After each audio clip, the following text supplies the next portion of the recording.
Hey, what's up? Kyle Leon here with my training partner, Aaron Giberson, in one of the newest, nicest fitness facilities in Southern Ontario, Fusion Fitness in Cambridge, Ontario. We're about to get in the gym, hit up a nice training session, and we thought of 5 very sneaky but advanced muscle building tips that we want to share with you guys back home, more for the advanced guys, to really take your muscle growth to the next level if you've hit a plateau in recent weeks. All right, get your pens and paper out. I'm going to take Cal through the paces, so let's get on this. So we got the first little known muscle building secret, and we're going to start off with biceps. So Kyle demonstrating here doing the standing barbell curls. And the first little secret we want to give you is to always focus on keeping your shoulders down. You never want them to come up. It's a natural reaction for the body when it's trying to help out and aid in the biceps lifting more weight. So you want to focus on keeping the shoulders down throughout any movement, any bicep exercise. That's going to keep more load on the bis, and thus you're going to get more growth and more of everything basically that you're trying to get out of your bicep training.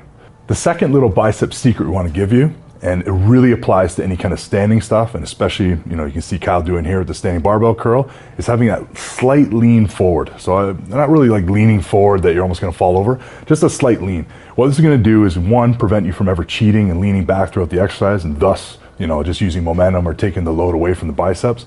But 2, it's going to keep the load on the biceps throughout the entire time, throughout the entire movement. So every rep, every set, you're maximizing everything you're getting from this training. So the second little known muscle building secret has to do with shoulders. So we're going to start off with a very advanced tip. So please, if there's any beginners out there, don't even bother with this one. This is more for the advanced guys that are looking to spark some more growth. And that's using a false grip when you're doing any kind of front lateral raises, side lateral raises, rear delt machine, whatever. So Kyle here demonstrating what a normal grip is when you're grabbing the dumbbells and what a false grip is. By using a false grip throughout the exercise I just talked about, and what Kyle's showing you with the standing side laterals, is it's actually going to place more load on your shoulders. It may seem so odd that just by moving the thumb, but by doing it, you're actually going to put more stress on the muscle and get that much more out of it, and hopefully spark some more muscle growth. The other little shoulder secret we're going to give you today that applies to your shoulders is when you're doing shoulder front raises. You always want to have a slight lean forward. This is going to accomplish 2 things. First thing, it's going to place more load on the muscle, and thus you're going to get more growth out of it. And 2, not just having that slight lean forward, I really want to focus on reaching forward. So almost try and picture like you're trying to reach the glass. You can see Kyle doing it perfectly here. He's leaning forward enough to keep the load there. He's also not using momentum to cheat his way up. But you can see him overemphasizing and really reaching forward. This is going to add way more stress to the front delts, and thus you're going to spark and get a lot more muscle growth out of it. So the third little known muscle building secret we're going to give you today, and it has to do with your back training, is incorporating reverse wide grip pull downs. This exercise is phenomenal for trying to get some extra width in your lats, as it directly places all the load there. So first start off, you can see Kyle as he grabs the bar, he's going with a reverse grip, but it's not narrow like most people think it is. He's going wide, so it's right where the elbows are in the bar. Another little tidbit here, and it's going to alleviate some stress from your wrists, is when you're grabbing near the elbows of the long bar, is to twist it just a bit to find that comfort zone for you. Just as any other pull down, you really want to focus on keeping your back straight the entire time, pulling down to around your collarbone area, and as you pull down, draw your shoulders down. As you go up, let them rise up. It's a great exercise for some extra width. So the fourth little known muscle building secret we're going to give you today has to do with adding some extra leg thickness.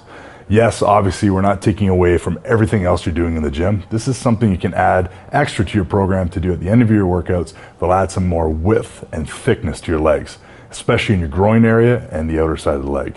So we're talking about, some exercises that gets coined as the women exercises, but believe it or not, there's a lot of pro bodybuilders that swear by these to get some extra thickness. We're talking about abductor and adductor exercises.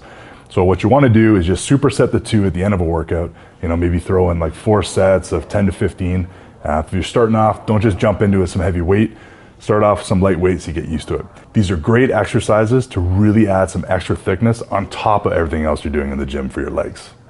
So the last and 5th little known muscle building secret we're going to give you today is honestly only for the advanced guys. We're talking, this is a very advanced technique to spark some more growth. So please, if you're a newbie out there, a beginner, don't just jump into this. It's going to do you more harm than good. When you get there and you get to advanced level, you can definitely apply this.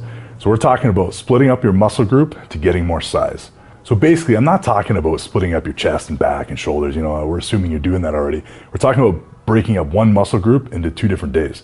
So, some guys do this already where they split up their legs. So they'll have a quad dominant day where they do majority of quad exercises, and they'll do a hamstring dominant day later in the week where they're doing hamstring dominant days.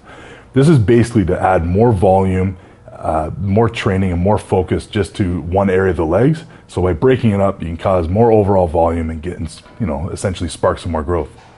Also, and this is really honestly for the advanced guys, is even breaking up arms. So having a bicep day and a totally separate tricep day. Same thing, bicep day, all bicep exercises. Same thing for triceps, all tricep exercise day. And just as a reminder, this is honestly only for the advanced guys. Awesome. Hope you found those tips useful. You apply them and they help you out. We'll talk to you soon.